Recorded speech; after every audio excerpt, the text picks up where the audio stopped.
Allahabad high court के Lucknow bench ने शुक्रवार को राहुल गांधी के खिलाफ एफआईआर दर्ज करने का आदेश दिया है।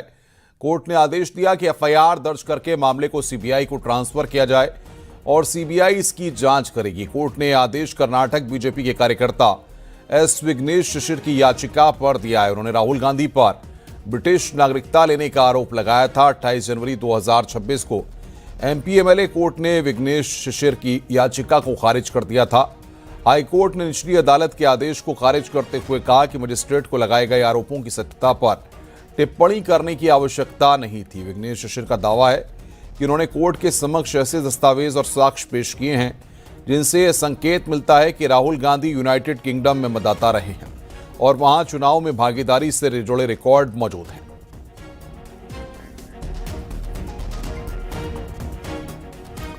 लोकसभा में 131वां संविधान संशोधन बिल गिरने के बाद सीएम योगी एक्स पर पोस्ट किया।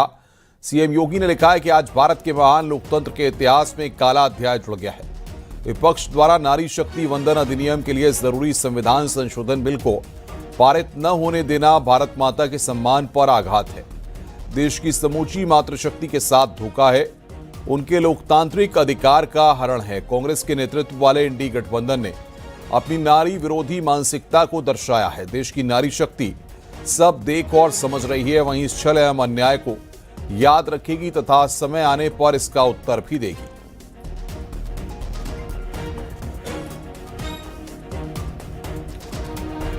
इटावा में गौतम बुद्ध पार्क के 11 पर्यटन योजनाओं का पर्यटन विभाग कायाकल्प करेगी। 14 करोड़ की इन पर्यटन योजनाओं का लोकार्पण और शिलान्यास पर्यटन मंत्री जयवीर सिंह ने किया। बुद्धा पार्क में पर्यटन विभाग की करीब 14 करोड़ रुपए की योजनाओं का लोकार्पण और शिलान्यास कार्यक्रम का आयोजन किया गया। पर्यटन मंत्री जयवीर सिंह ने कहा कि प्रदेश सरकार पर्यटन को बढ़ावा देने के लिए लगातार काम कर रही है।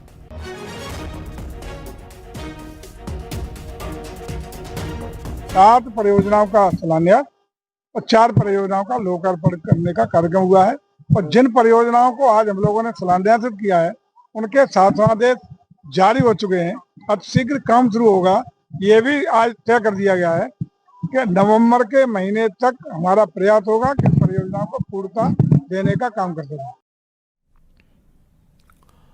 नोएडा बवाल पर श्रम विभाग की बड़ी कार्रवाई देखने को मिली। श्रम कानून का उल्लंघन करने पर एक्शन शुरू हुआ है। 203 ठेकेदारों का लाइसेंस रद्द किया गया, ब्लैकलिस्ट किया गया है।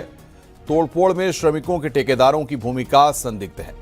ठेकेदारों को 1 करोड़ 16 लाख रुपए से ज्यादा का नोटिस दिया गया।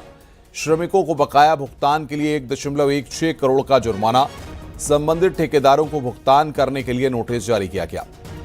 24 कारखानों के 203 संविदाकार श्रम कानून का उल्लंघन कर रहे थे।